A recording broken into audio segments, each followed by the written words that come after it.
ബാംഗ്ലൂരും തമിഴ്നാടും യുടെ പല ഭാഗങ്ങളിലും കഴിഞ്ഞ ദിവസം ഐസ് വീണ് പെയ്ത മഴയും ബിൽഗേറ്റ്സും തമ്മിൽ വലിയ ബന്ധമുണ്ടെന്ന് പറഞ്ഞാൽ നിങ്ങൾ വിശ്വസിക്കുമോ? നമ്മുടെ ഇന്ത്യ ഏത് നശിച്ച എക്സ്പെരിമെന്റുകൾക്കും തുറന്നിട്ട ലബോറട്ടറി ആണെന്നാണ് ഈ നെറുകെട്ടവൻ പറയുന്നത്.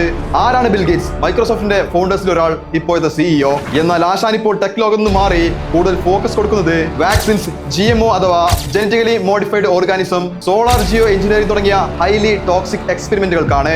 ആഫ്രിക്കൻ രാജ്യങ്ങൾക്ക് ശേഷം ഇന്ത്യയെയും ഇയാൾ പരീക്ഷണങ്ങൾക്കായുള്ള ഒരു ലബോറട്ടറി ആക്കി മാറ്റിക്കൊണ്ടിരിക്കുകയാണ്. അതിന്റെ ഭാഗമായി ഇന്ത്യയിലെ ചൂട് കുറക്കാൻ എന്ന പേരിൽ അന്തരീക്ഷത്തിലെ ടോപ്പ് ലെയർ ആയിട്ടുള്ള സ്ട്രാറ്റോസ്ഫിയറിൽ വിമാനങ്ങൾ ഉപയോഗിച്ച് സൾഫർ എയറോസോൾ, കാൽസ്യം കാർബണേറ്റ് തുടങ്ങിയ മാരകമായിട്ടുള്ള കെമിക്കൽസ് സ്പ്രേ ചെയ്തുകൊണ്ട് ആർട്ടിഫിഷ്യലായി മഴ ഉണ്ടാക്കിയെടുക്കുന്നു. സൂര്യരശ്മികൾ നേരിട്ട് ഭൂമിയിൽ പതിക്കുന്നതിനെ തടഞ്ഞ് ചൂട് കുറച്ച് ഗ്ലോബൽ വാർമിങ്ങിനെ തടയുന്ന ശാസ്ത്രത്തിന്റെ വലിയ കണ്ടുപിടുത്തമായിട്ടൊക്കെ ഈ പറയുന്ന സോളാർ ജിയോ എഞ്ചിനീയറിംഗിനെ നമുക്ക് കാണാനായിട്ട് പറ്റും. പക്ഷേ ഇതിന്റെ പിറകിൽ നമ്മൾ അറിയാതെ ഇവർ ഒളിപ്പിച്ചു വെക്കുന്ന ഒരുപാട് വലിയ അപകടങ്ങളുണ്ട്. ഇതിന്റെ ഭാഗമായി natural source of vitamin D തടയപ്പെടുന്നു. ജനങ്ങളുടെ ഫിസിക്കൽ ഹെൽത്തും മെന്റൽ ഹെൽത്തും വൈറ്റമിൻ ഡി ഡെഫിഷ്യൻസി കാരണം ഇല്ലാതെയാവും. ഇതേ സോളാർ ജിയോ എഞ്ചിനീയറിംഗ് കാരണം ഓസോൺ പാളിക്ക് വരെ വിള്ളലേറ്റേക്കാം. അന്തരീക്ഷത്തിന്റെ സ്വാഭാവികത നഷ്ടപ്പെടും. കാലാവസ്ഥാ വ്യതിയാനങ്ങൾ ഉണ്ടാവും. എന്തിന് ആസിഡ് റെയിൻ വരെ ഇവിടെ ഉണ്ടായേക്കാം. ഇതിലെവിടെയാണ് ബിൽഗേറ്റ്സിന്റെ റോൾ എന്ന് ചിന്തിക്കുന്നുണ്ടോ നിങ്ങൾ? പറഞ്ഞു തരാം. ബിൽഗേറ്റ്സ് സാമ്പത്തികമായി സഹായിക്കുന്ന ഹാർവേഡിലെ കോംപെക്സ് എന്ന് പറയുന്ന പ്രോജക്ട് ഇങ്ങനെയുള്ള കാര്യങ്ങളാണ് ലക്ഷ്യമിടുന്നത്. ആർട്ടിഫിഷ്യലായി മഴ പെയ്യിപ്പിക്കുക, ഗ്ലോബൽ വാർമിംഗ് തടയാൻ സൂര്യപ്രകാശത്തെ തടഞ്ഞു വെക്കുക. എന്നാൽ ഇത്തരത്തിൽ പ്രകൃതിയെ മാറ്റാൻ ശ്രമിച്ചാൽ വലിയ പ്രത്യാഘാതങ്ങൾ നേരിടേണ്ടി വരും. എന്നാൽ നമ്മുടെ ഇന്ത്യയിൽ ഇതുമായി ബന്ധപ്പെട്ട റിസർച്ചുകൾ നടക്കുന്നതല്ലാതെ നടപ്പിലാക്കിയതിന്റെ കൃത്യമായ തെളിവുകളൊന്നും തന്നെ ഇല്ല.